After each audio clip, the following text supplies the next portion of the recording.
Good evening, I'm Susan Ormiston, and this is The National.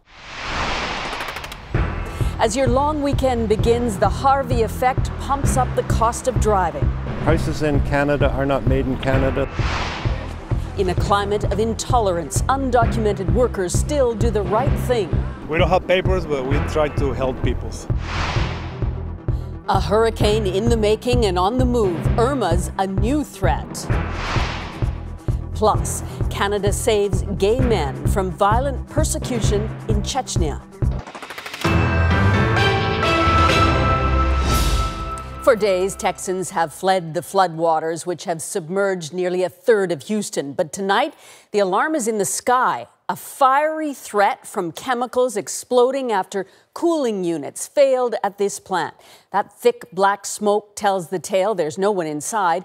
More chemicals are stored nearby, and they too will explode. But officials insist that it is safer to let them burn off and say at the moment no one is in immediate danger. So no doubt industry has been hit hard by Harvey. And tonight we're getting more indications of how that affects you on this long holiday weekend. And that's where we begin with the CBC's Jacqueline Hansen. You could mistake this gas station for a crowded parking lot. Drivers lining up to fill up before prices jump even higher. Because I usually come in around this time. On Friday, and it's empty. The timing may seem suspicious, the Friday before a long weekend, a popular time for road trips. But there's much more to it than that, and drivers know it. What can you do because of the problem in Texas? Why should we? Houston? Why should we pay? For some, it's hard to swallow when prices right across the country are rising, and by a lot. But analysts say the reality is it has nothing to do with the Labor Day weekend. Houston and the shutdown of major refineries there are entirely to blame. You've got to realize that the border doesn't exist when it comes to prices. Prices in Canada are not made in Canada. They're more or less made in the United States. That's because out of all the gasoline sold in Canada, very little of it is actually refined here. Refineries are costly to build, and in a world that's expected to move slowly away from vehicles fueled by gasoline, there's little incentive to invest in refining more of it in Canada.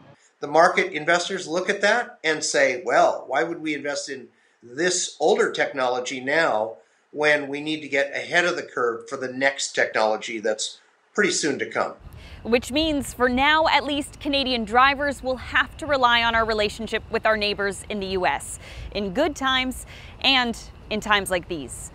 Jacqueline Hansen, CBC News, Toronto. I'm Lindsay Duncombe in Richmond, Texas, where the work is just beginning. Pablo Gomez was up late last night, ripping up hardwood floor. I'm in tears some days, some nights. I haven't had much sleep, so just trying to get it done. His wife, Marissa, is 5 months pregnant. I'm still nauseated, and the smells they reek so bad. Yesterday, it just smelled like toilet everywhere. I'm trying really hard not to stress, but it's impossible. It doesn't feel good. Next door, 91-year-old Viola Johnson sees her living room ripped up for the first time since the flood. You okay? When the rain came, Gomez walked her to safety through waist-deep water. He's still helping. We got to get that out pretty quickly. Johnson's been through this before. She moved to Texas after Hurricane Katrina destroyed her house in New Orleans. Everything was looking bad. The only thing that stood up in my house was the deep freezer. Just got to get through it and pray. That's all you can do. There's nothing else you can do about that. A few houses down, Martin Naji's home is full of contractors. He doesn't know how he'll pay for all this. I don't have the money. It's expensive, you know. So I don't know. I don't know. And I don't have flood insurance. But like so many people we met here, he's remarkably calm. I just thank God I still have my life, still alive, my kids, and my wife. So life goes on. I'll be fine. I'll bounce back. With optimism, recovery begins. Lindsay Duncombe, CBC News, Richmond, Texas. To rebuild after Harvey, cities will need time, money, and most importantly, labor. But how do you do that in a state where about half of all construction workers are undocumented immigrants, and one that's been pushing hard to identify and then deport them? As Adrian Arsenault explains, in this time of need, there's also a climate of fear. Soaking wet, tired, and proud, the Garza brothers and Pedro Gomez.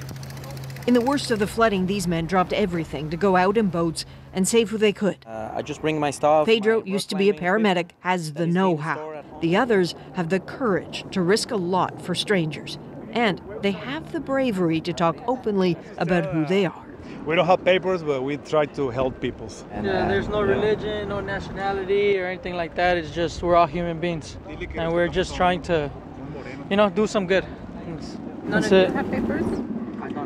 No, the majority of us don't. No papers, meaning they are undocumented immigrants in the U.S. illegally, always afraid of being deported.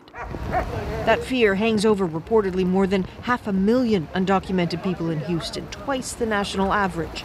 A worry so acute, some, it seems, have been too afraid to ask for help escaping the flood.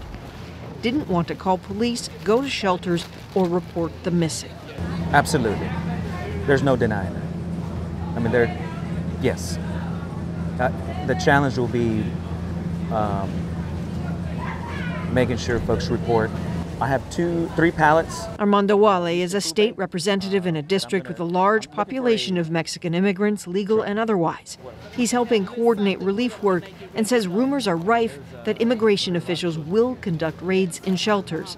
Assured it's not true, he's practically begging people in danger to reach out.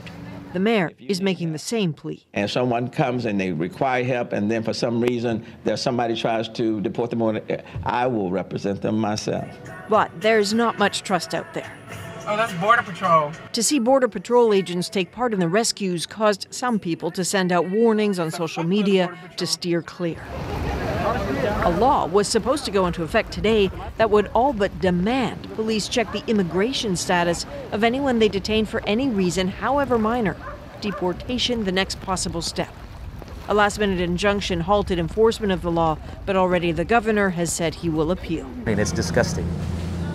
The reactions, the continued assault on immigrant communities, documented or otherwise. Because these folks, those same folks that we want to deport, that we want to attack, are the same folks that are going to help rebuild this city. Or we're in boats pulling their neighbors out. Or we're in boats pulling their neighbors out.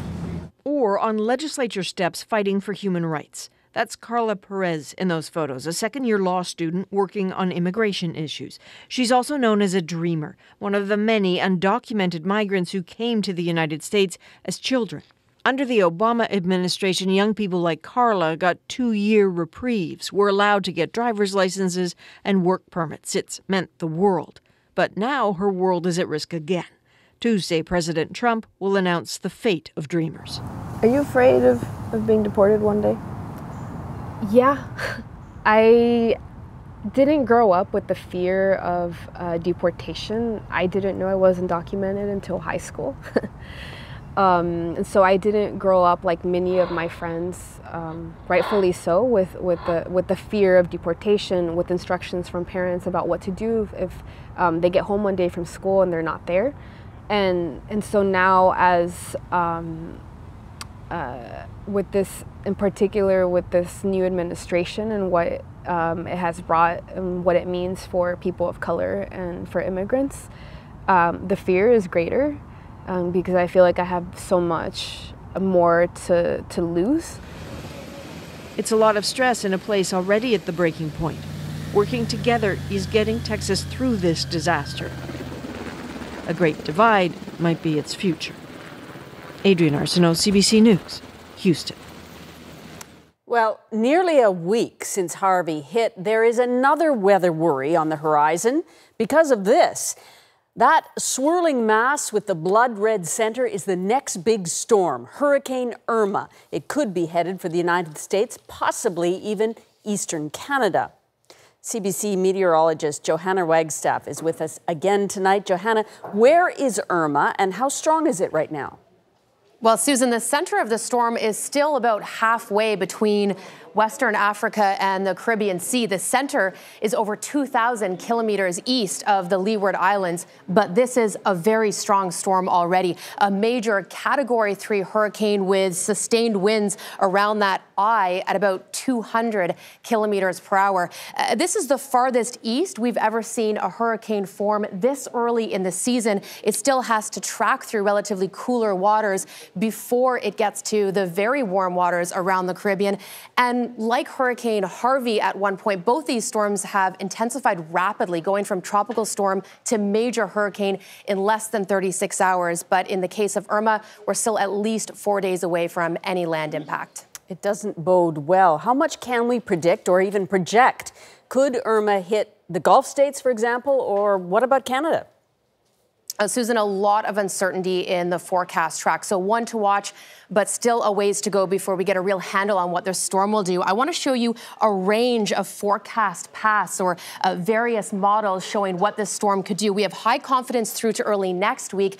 Once we get out to midweek, though, look at how these models diverge. We could see these storms track through the Caribbean towards the Gulf, or it may take a northern turn and track up that east coast towards Atlantic Canada. So one to keep an eye on, but still a lot of uncertainty in the path. Susan? Okay, Johanna, thanks for all your help this week. You're welcome. Coming up, the dangers that lurk in Houston's urban swamp. What you don't see can hurt you. Plus, elephants for sale. But are the proceeds really going toward the care of other animals? And that money is not going into conservation, it's going into certain individuals' pockets. When reports of systematic abuse of gay people in Chechnya first surfaced, people around the world were shocked. Calls for action followed. And tonight, there is word that the Canadian government has been running a covert operation to bring LGBTQ Chechens to Canada. Catherine Cullen has that story. Somewhere in that mass of euphoria that was the Toronto Pride Parade is one anonymous man from Chechnya, the very first arrival in a secret government effort to save him and others from beatings, torture, and persecution. That effort was made public by the Globe and Mail for the very first time today, and CBC News has confirmed that 31 Chechens were secretly brought here over the course of the past few months in an exception to the normal rules for refugees. The extreme persecution in Chechnya began earlier this year. Men thought to be gay were kidnapped by police, tortured, humiliated, pressured to reveal the names of other gay men, and when they were returned to their families, outed, something that could get them killed. Many of them were traumatized. What struck me is how young they were. You're talking about, late teens to early 20s. Many of them have never left their homes before. And so they're entering the country as new Canadians with, having left their employment, having left their education, having left their families, and not knowing the language.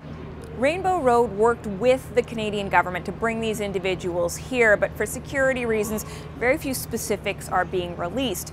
Now, one source not authorized to speak publicly confirmed that these are government-assisted refugees. That means they will receive financial help from the government for a year. Clearly, there were exceptions made to normal procedures. For instance, you can't normally claim refugee status if you haven't left your home country.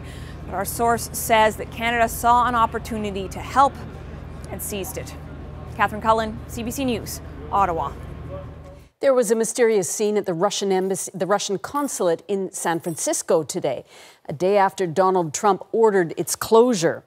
Here was the scene. There was smoke billowing from the chimney. Firefighters were turned away by consulate workers who reportedly said that some items were being burned in a fireplace. Russia has until tomorrow to vacate the offices, and the Russian Foreign Ministry claims U.S. officials intend to search those premises. High stakes, high drama. A second round of NAFTA negotiations got underway in Mexico City today. The United States and Mexico have been trading threats. So where does that leave Canada? Katie Simpson joins us from Ottawa. Katie, how do you expect this all to play out?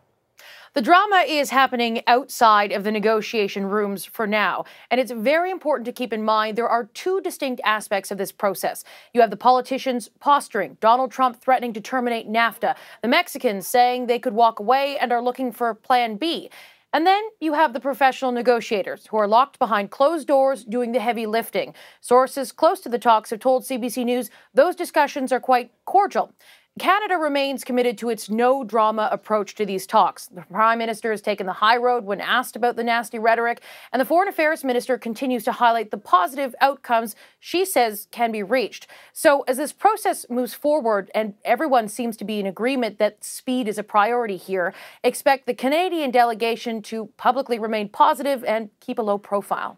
And calm in the face of all that heat. So this is still the early stage of those trade talks. What are negotiators expected to actually discuss this long holiday weekend? Most everything is on the table, including some areas of disagreement, such as rules of origin. Any changes there could have significant implications for the auto sector. The U.S. wants the regulations changed, so more auto parts are made in America. Canada is opposed to how the U.S. wants to go about this. And the more progressive chapters Canada wants in the deal, including gender equality and Indigenous rights, those were not brought up in the last round. So it will be interesting to see if the Canadian team addresses those issues this time. That's Susan. Quite a list. Thanks so much, Katie. Thanks. Katie Simpson in Ottawa tonight. Turning from trade to health, Health Canada is looking at a potential security issue with certain models of pacemakers, which might make them vulnerable to hacking. Officials say the risk is small, but with more medical devices designed to function with computer networks, there is a concern. Alison Northcott has more. Come on.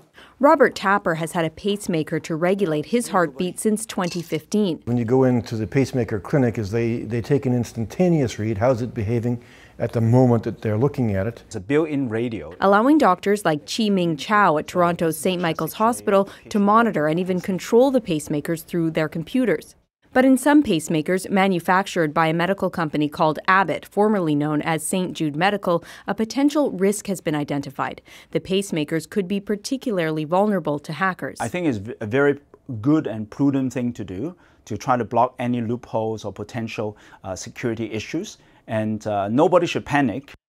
Still, in the U.S., the Food and Drug Administration approved an update to the pacemakers, an electronic fix to close a detected loophole that could have potentially allowed hackers to remotely access or even tamper with patients' devices. The concern is that if someone maliciously would be able to hack through these radio frequency using other communication radios, then they can potentially or inadvertently program the pacemaker into settings that is not appropriate for the patient. Neither Health Canada nor the manufacturer could tell us how many Canadians have this brand of pacemaker, but Health Canada says it's assessing whether to approve the programming fix. Still, cybersecurity experts say it points to a larger issue as medical devices become increasingly high-tech. We're lucky, very fortunate, that so far no patients anywhere have been reported to have had an adverse impact because of this.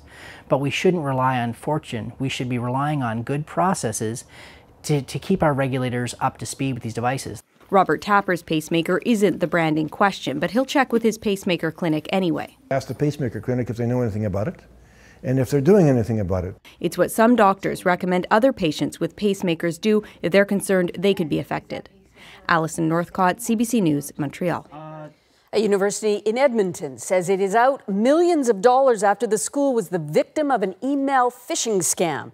MacEwan University says it received messages from someone posing as one of their vendors, requesting a change to banking information. Almost $12 million was transferred to fraudulent bank accounts earlier this summer. The money ended up in accounts traced to Montreal and Hong Kong. Most of the funds are now frozen. We need to re-examine this and find out exactly what went wrong so this never happens again. The university says they became aware of the fraud when a legitimate vendor called to ask why it hadn't been paid. Straight ahead, health scare in Houston. There's danger hiding in all that water.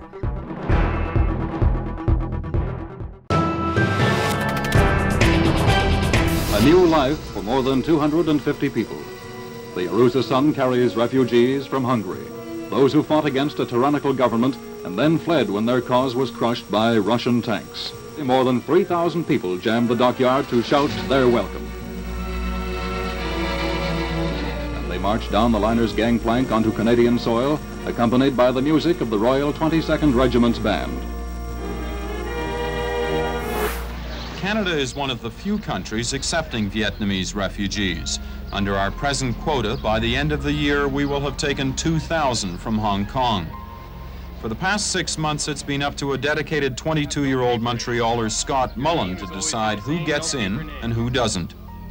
Okay, we will accept his application to go to Canada. How do you know they can adapt to Canada? Well, if somebody can sail across the South China Sea and spend 2 months on sea, a few months here in a camp situation like this, I think they'll be able to adapt reasonably well. Noontime, and the would-be refugees are allowed outside for an hour. When the hour is up, they go back, single file, into the stuffy gymnasium that is their home. The Canadian government hasn't had to publicly explain why it's detaining these people for so long, except to say that it doesn't yet know for sure who they really are or whether they'll show up for their immigration hearings. All of the other illegal immigrants that have come here, they haven't been treated that way. The turbans and beards are a great influence. Members of the local Sikh community are upset with the way the government and the way the Canadian public has reacted to this latest boatload of people. This is the image that stands out most in people's minds. I think they should ship them all back where they come from. Canada will give political asylum to 26,000 Yugoslavian refugees. While it's welcome news, refugee advocates say the Canadian government is playing a dangerous double standard. They say refugees from Somalia should get the same treatment as those from Yugoslavia. As we know, the civil war and also the famine has displaced millions of people. Yesterday, Somalis protested outside of immigration offices calling for fair treatment. But Somalia is more than Sarajevo. So if they don't give it down to Somalia... Different language, different culture, different lives. You can see the strain on so many faces. Crammed into a gymnasium, the refugees listen to the Prime Minister explain he hopes they can one day return to their homeland if they choose. And I'm sure that you can feel at home among us.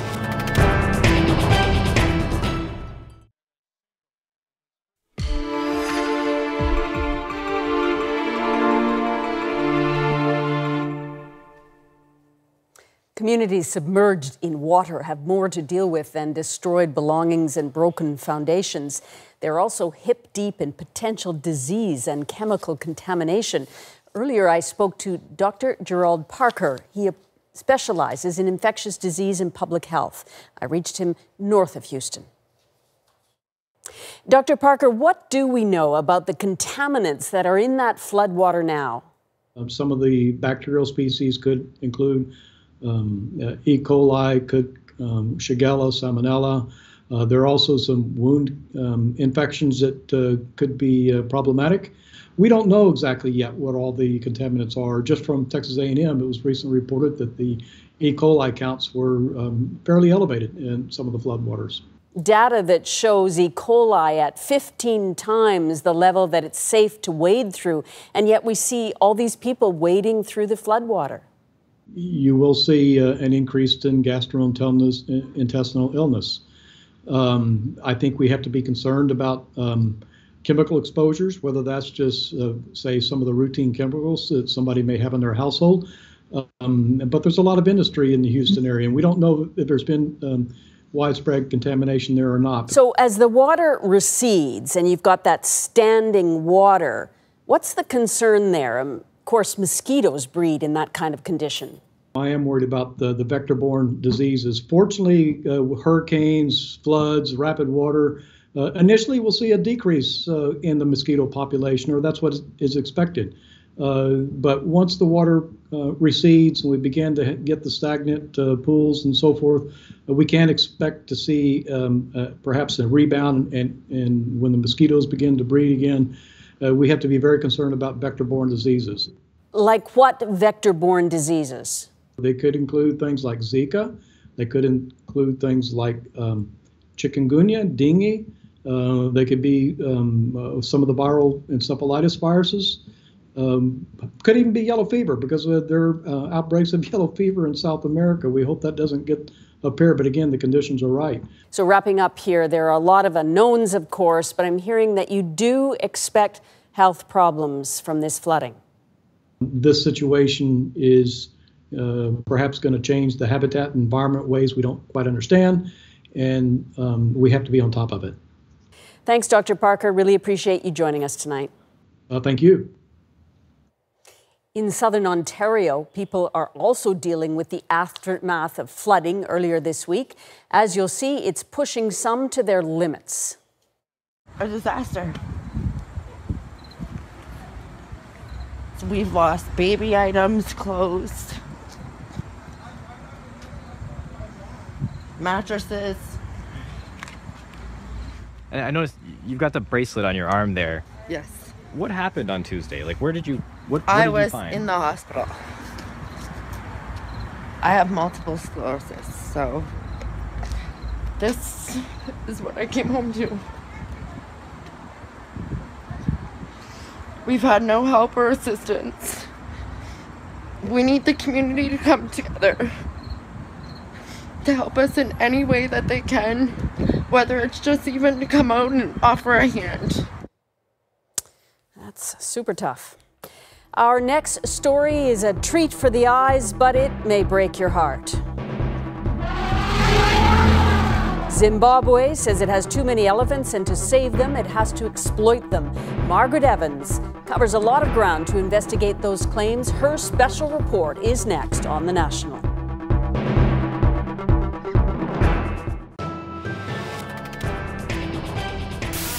You have to go for a dope test. A track star nowadays has to be followed around by a doping official almost any time she wins a major event. What the testers are mainly looking for here is the subject of an international ban: anabolic steroids, a derivative of the male sex hormone which is supposed to build muscle. The athletes say all this doping control business is a bit of a waste of time and money, which is something the Canadian team does not have in abundance. Good evening. The nation is in shock tonight over the downfall of a Canadian hero. Ben Johnson, who made the country so proud on Friday, was, just hours ago, thrown out of the Olympics for taking drugs, steroids. Oh, that's devastating. It makes me wonder what's happening to Canadian athletics. It's the biggest disappointment anybody could ever imagine. In this Montreal lab, scientists test the blood and urine of athletes for signs of drug use, signs of cheating. There's no shortage of work and much more to come now that Montreal has been named headquarters of the World Anti-Doping Agency. There will be more pressure on Canadian athletes, but not only Canadian athletes, all athletes around the world. Europe's fastest sprinter has become the latest athlete to test positive for a new designer steroid called THG. The drug is at the heart of a widening doping scandal in the U.S. Fortunes have fallen for American sprinter Marion Jones. American cyclist Floyd Landis has admitted to using performance-enhancing drugs. Lance Armstrong has finally coughed up what was pretty much an open secret. Do you feel disgraced? Of course. If you're the second best athlete in the world, you might do anything to be number one, whether there's testing or whether there isn't testing. This is Mordecai Richler, a Canadian writer now living in England, and these are some of the things he writes. Young people are leaving Canada, one, because they feel there is no opportunity for them at home, and two, because they're bored. It's a small country, and if you're an English-speaking Canadian, there's certainly no capital. The cultural capitals are either New York or London. Another reason I write is it's this continuing attempt to evolve a standard or a position or a moral posture. And I work it out in my books, and I'm still working it out. My loyalties, or what I think of as Canada, is really Montreal, the Laurentians, the region surrounding the city. I tend to feel something of a stranger in other parts of Canada. I have no overwhelming sense of country. I'm not the most pretentious of writers. I write for my own pleasure and for my friends, and I hope to find as wide an audience as possible. I try to be an honest witness to my times. You have been known to make rather rude statements in public, probably slightly under the influence of... No, that's not fair. I mean, what I mean is, I wasn't necessarily under the influence. You mean you can be rude without drinking, is that? called upon. Multiculturalism was a very well-intended notion, like most Canadian notions, but not very bright like most Canadian notions. I'm trying to tell the truth. I don't think that it's something that has to be in season like hockey or hay fever. I think you should be able to tell the truth at any time. And if it makes people uncomfortable, I can't help it. Well, I think I'm very fortunate in that most men work at jobs they dislike intensely because they have to support a family, and most women do. So anyone who's being paid to do work he enjoys is very privileged in this world, and I don't have to ingratiate myself with anybody or taint my work in order to make it appealing. So I'm very lucky.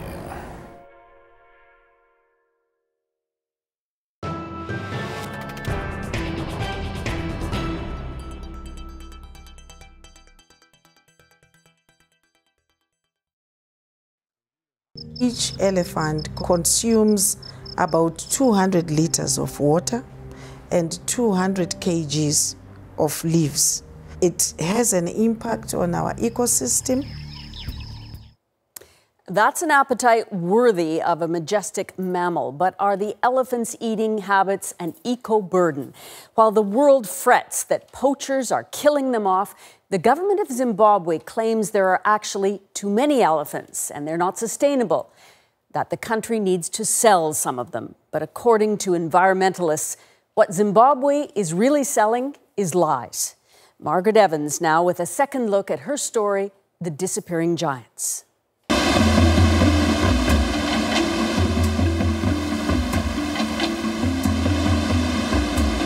Victoria Falls, the smoke that thunders. It casts its mists up to the clouds like a corridor between heaven and earth. The waters cascade down through a great fissure in the rock to reform at the bottom as the lower Zambezi River.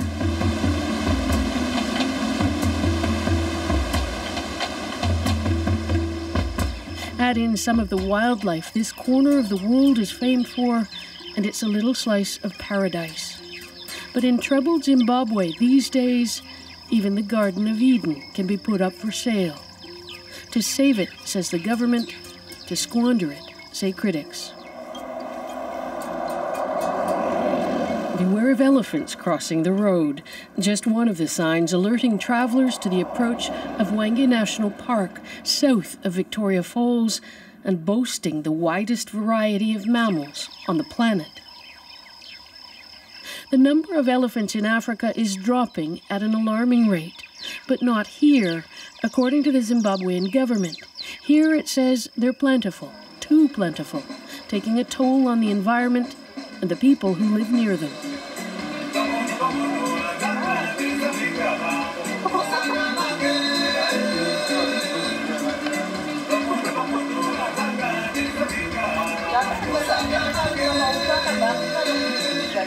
Estelle and her family live on the edge of Hwange.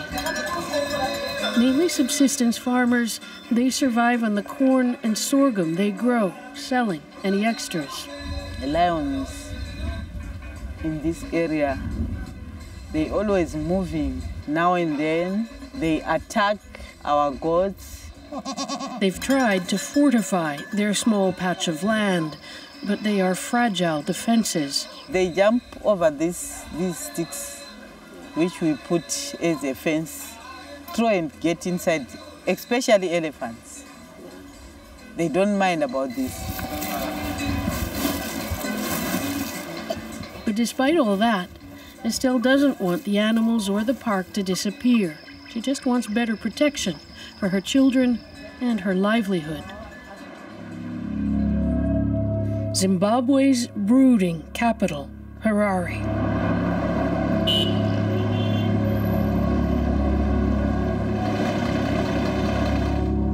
Governed along with the rest of the country by Robert Mugabe, freedom fighter turned kleptocrat for nearly 4 decades now, the city offers up a stricken face to the outside world.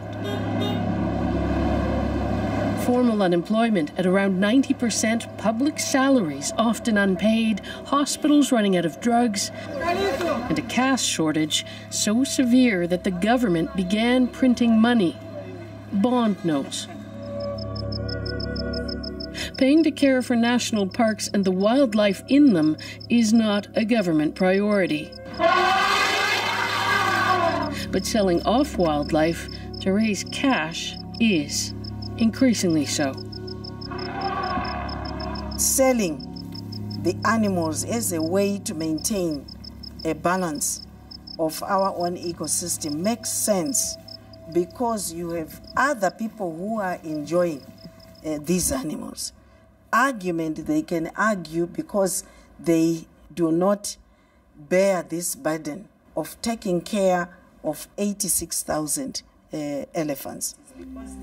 Zimbabwe's Environment Minister, Opa Muchinguri, is unapologetic. In December, she approved the sale of 35 elephants captured in Wangi to China.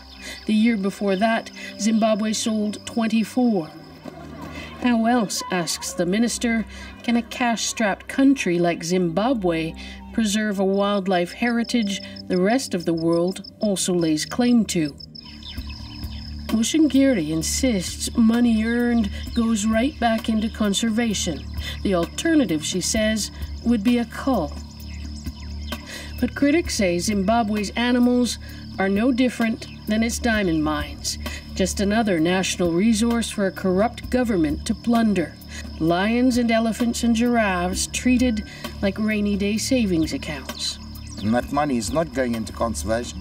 It's not going into anti-poaching, it's going into certain individuals' pockets. Johnny Rodriguez is the head of the Zimbabwe Conservation Task Force. He's a controversial figure here, considered by some to be an over-the-top conspiracy theorist. But even his critics admit there's usually more than a grain of truth in his allegations. He doesn't believe Zimbabwe has as many elephants as it thinks or says it does. There's no way we've got that. If we've got in total of around 35,000, 40,000 elephants in Zimbabwe, that's a lot. Advisory, just caution along the sky. You've got quite a few impala and they're rather frisky this morning. Impala on the runway, a common problem for bush pilots landing along Lake Kariba in the northern Sabungwe region, a few hundred kilometers downstream from Victoria Falls.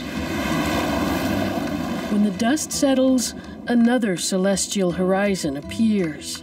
The layered hills in the distance belong to Zambia, nature seemingly untouched. But appearances can be deceiving, and the story of the elephant in this part of Zimbabwe is one of near decimation. Today there are an estimated 3,500 elephants in the region of Sabungwe. A decade ago, there were 15,000, and elephants aren't the only animals under threat here. That's a decline of about 75%, mainly down to poaching, elephants slaughtered for their ivory tusks.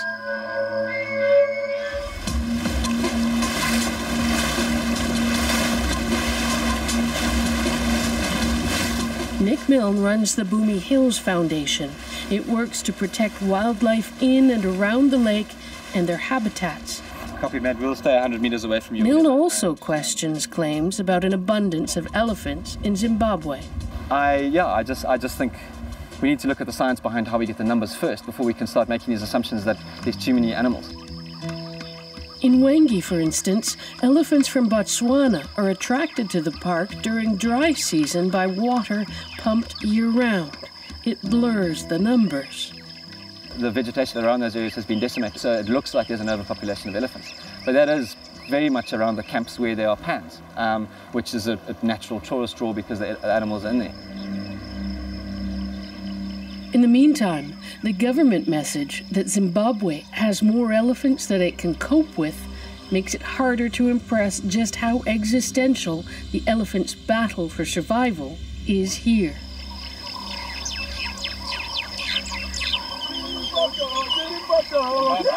The dawn chorus with a few human voices joining in. Bumi's anti-poaching rangers are going through some morning paces, all recruited from other parts of Zimbabwe.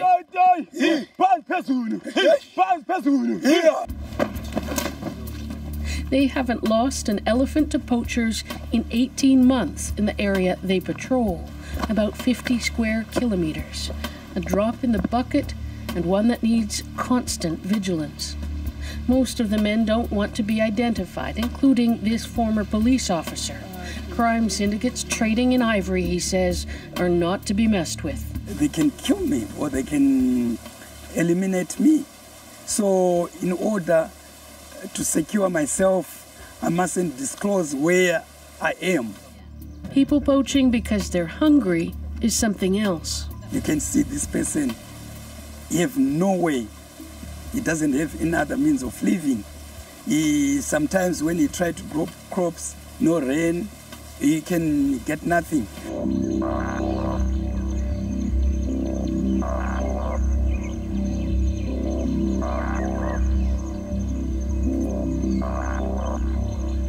A grim catalogue of death is laid out on the grounds of the Bumi headquarters back at Lake Kariba.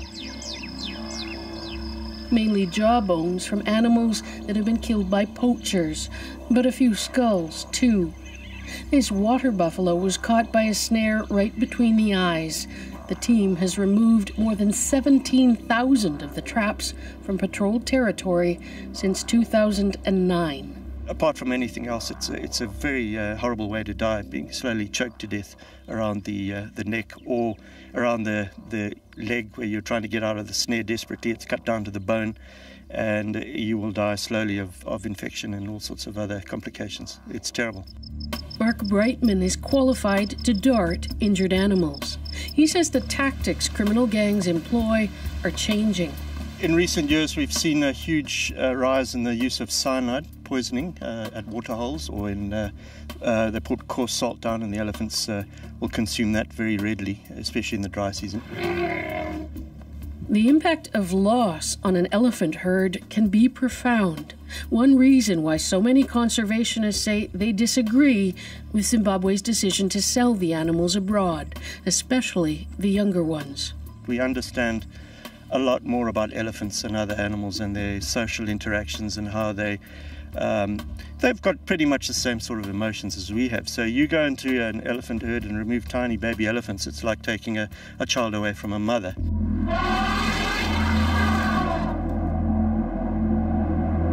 But back in Harare, the government line is that it can only save the elephant by exploiting it. At first sight, these storerooms look like a cartographer's dream, shelves of rolled-up parchment seemingly as delicate as eggshells. But they're elephant tusks piled high and deep. The smell of death clings to them. There are 15,000 tusks kept here behind 3 levels of security, 100 tons.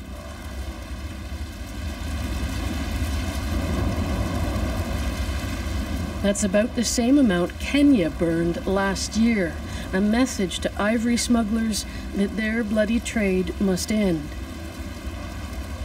But Zimbabwe wants to sell its huge stockpile, petitioning the body legislating trade in endangered species to do so. Our natural resources, so that we plow it back to conservation programs, not just for parks, but also for private conservancies. For the campfire programs, these are community programs. But the clouds over Zimbabwe's future are heavy, linked as it is to a regime still defined by violence and graft. Building trust and credibility is problematic. And yet without it, Zimbabwe's animals and the people trying to coexist alongside them face a hard climb. Park rangers here earn little money, and Zimbabwe can't afford the anti-poaching tools, say, of neighboring South Africa, where sniffer dogs and helicopters are used in some of the parks. And convincing locals that wildlife can bring economic promise through tourism needs goodwill from abroad. Ross Kennedy, the chairman of the African Travel and Tourism Association, says selling off animals sends the wrong message. It is terrible for a country like us that has done so much over the years to protect wildlife, to then be exporting wildlife. It's not something that anybody I know would ever condone. So you're quite right. It leads to negative media.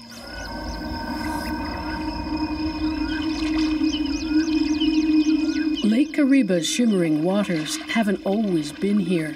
The lake created when the Zambezi River was dammed back in the 1950s. The tips of trees that stood in the gorge before it was flooded still reach out from its depths, a petrified forest delivering a message from the past. Unless man finds room for the elephants to roam and the will to end their slaughter at the hands of poachers, it's believed that wild elephants in Africa could be extinct within a decade. Just their bones left behind like the trees in the lake, a wisp of memory to remind us that giants once walked here in a lost world. Margaret Evans, CBC News, Zimbabwe. And just ahead, going green in Germany. One town is obsessed with sustainability.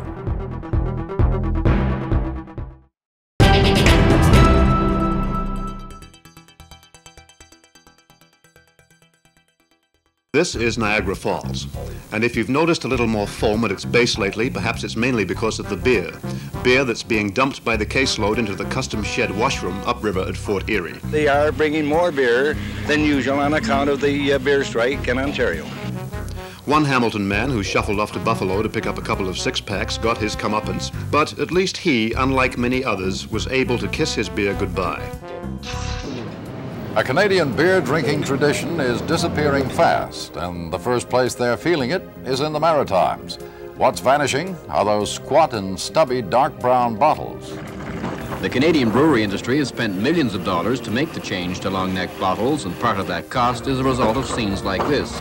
There's no doubt that Cape Bretoners have done their part to support the brewery industry, and some wonder why the beer couldn't have found its way to a charitable cause. It's a beer drinker's lament. 700 cases of supposedly good brew down the drain, so to speak. Brewers say the change was inevitable. Light beer has become popular, and American beer and twist-off caps. I find when you're drinking out of it that it foams up more. But most beer drinkers have adjusted. Oh, as long as the beer's still there. Specialty brewers are on the hop these days, rushing to cash in on more relaxed liquor laws. Now that Canadian liquor laws are changing, new breweries are springing up all over. There's one in the back of this pub in Kingston, Ontario. But the idea of drinking the stuff that's made in the back room is catching on. It's got a hell of a lot more body than Canadian beer, I'll tell you that. It's very smooth, it's very easy to drink.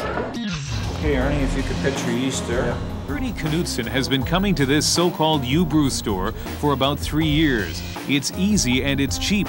Making your own beer and wine in British Columbia is virtually tax-free. You can brew a dozen bottles here for about $10. Buying it at the liquor store would cost $15. For the working men, yes, it's the working people, the working class people, it's a way better deal.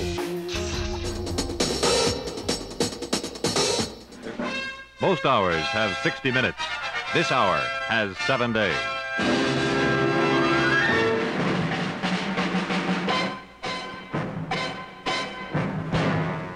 Tonight, Ralph Nader charges the Detroit car companies with running risks that can't hurt them, but do hurt us. I could give an example of the Buick Roadmaster in 1953. The one with power brakes came onto the market, many thousands of them, with a defective braking system.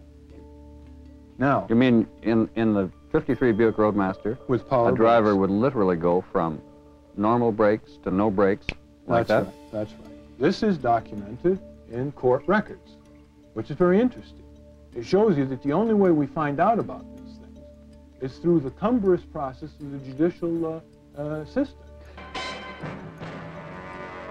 So what you want to do is make an overwhelming systematic case to overcome the resistance of industry. The stronger a case you make, the more scientists you have working on the project, on an independent, objective basis, the more overpowering the forces of humane automotive technology will be.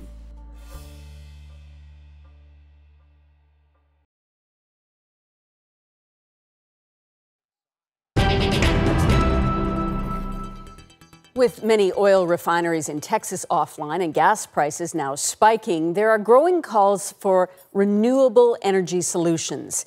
While far from Houston, one German town is proving another way is possible. Fully powered by renewables, it's become a global green technology leader, and Red Sharon went there earlier this year. It could be a small town in Manitoba or Saskatchewan, but it's not. Welcome to Feldheim, Germany, population 148, if you don't count the chickens. These buildings here, they belong to the Farmers Cooperative. Kathleen Thompson is the community's PR person. They need one because this little farming hamlet has attracted the attention of the world. It has the distinction of becoming the first self-sustainable community in Europe, thanks to its wind and, well, these. The biogas plant uses corn silage, the manure from the pigs and the cattle, a small amount of rye, some water, and there you've got your... Get it all cooking up? Get it all cooking up. Not only does it generate electricity, but the system also heats water that in turn circulates through the entire town. The water goes out at around 90 degrees Celsius, goes all the way around the village and comes back at around 60, ready to be heated up again. Keeping everybody toasty warm. Keeping everybody toasty warm. But that's just small potatoes in this town. There are also these. How tall is that? It's 149 meters. Each of those blades is around 56 meters long. This is a 3 megawatt wind turbine. Yeah. And this one alone could, or produces enough electricity to supply around 9 villages the size of Feldheim. Wow. And there are 55 of various sizes of these giants, all feeding Germany's national power grid. Feldheim can store electricity too. This is the largest battery storage system in Europe so far. It operates with lithium-ion batteries, and inside here there are 3,360 batteries. In theory, the electricity from here could keep the village going for 10 years. Instead, it's used to ensure consistency in the delivery of energy from the windmills to the power grid. Oh yes, tracking the sun, there are also solar panels, lots of them. And they supply enough electricity to supply around 600 homes. But that electricity goes all straight into the national grid. We don't use any of that electricity here in Feldheim. Still, there's no wonder there's a buzz about the place. Yeah. Hundreds of millions of euro have been invested by Germany, the European community, and private companies. The battery storage system alone cost almost 13 million euro. But the idea, says Thompson, was to create a showcase for what can be accomplished. It is indicative of the way forward, that people are wanting more say in where their energy comes from. And sustainability. And sustainability, exactly. Yep. In town, the young can see the future. It's wonderful about the ventilator. Yes. Yeah. Very cool? Yeah. Okay, thank you. Sebastian Herbst, the head of the Farmers Cooperative, agrees. Green, yes, but regulated. I think it's better when you have one biogas in one village and 2 or 3 windmills. This is okay. Some days it's a little much for residents like Sylvia and Eric, living in the shadow of the rotating giants. They're very happy with the way it's developed here, but if there is to be more expansion, which I don't think there is going to be in Feldheim, but they may be over the other side of the village, and the feeling that then they've got wind turbines all around them. Surrounded, yeah. It's not so happy at the thought of that. Still, they prefer it on a beautiful spring day to, say, nuclear or oil-fired electricity. In this little village, that's just the way the wind blows. Red Sharon, CBC News, in Feldheim, Germany. Coming up, Canada's Air Force gets new colors.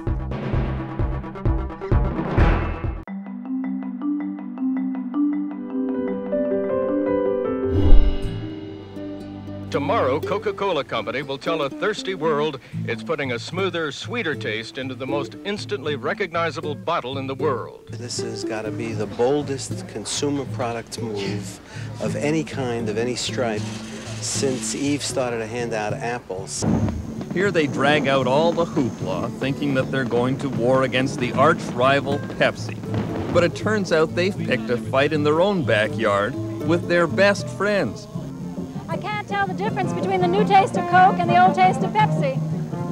Why are you upset about it? My oldest daughter is 22. Her first word was Coke. Her second word was Mommy. For decades, Coke has stayed on top by being cautious and conservative. Lately, though, Pepsi is growing faster than Coke. The Pepsi challenge is clearly hurting. We made our choice, making it Pepsi. Pepsi has captured a young, hip positioning that Coke, by nature of its corporate culture, is not really able to understand yet. I put a Pepsi in the bowl, but that's choice enough to you. Hey. It must be every young boy's fantasy to turn around and see Michael Jackson. I mean, how wonderful. The Coca-Cola Company is bringing back the real thing. For weeks, the company has been hyping the taste of its new formula Coke. But today it announced it's going to start selling the old Coke again under a new name. We're bringing it back. The original taste of Coca-Cola returns as Coca-Cola Classic. We have booster ignition and liftoff. When the shuttle Challenger blasts off tomorrow, it will begin a new space race. On board will be two specially designed soft drink cans, one from Coke, the other from Pepsi, allowing astronauts to drink a carbonated beverage in the weightlessness of space for the first time. It's the Cola Wars in action. The supermarket shelf is the front line in the Cola War. Pepsi and Coke slugging it out in the world's longest-running business battle.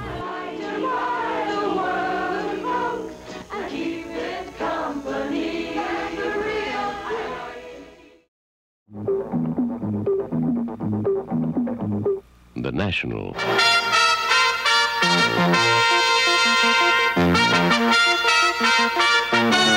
The National. Tonight.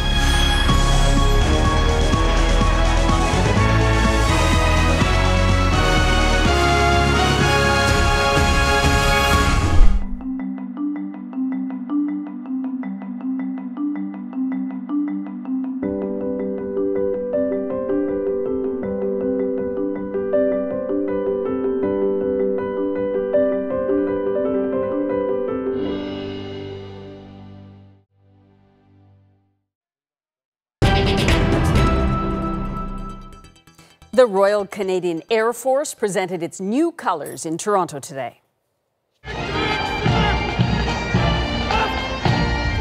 Colors are the ceremonial flags carried by armed forces units. The Air Force replaced the ones from 1982. The change marks the restoration of the term royal to the Air Force's name a few years ago. Retiring Governor General David Johnston presided over the event.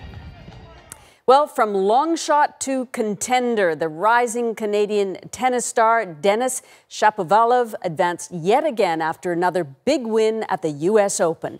The 18-year-old from Richmond Hill, Ontario, moves on to the fourth round after beating Britain's Kyle Edmund, but it wasn't the way he really wanted to.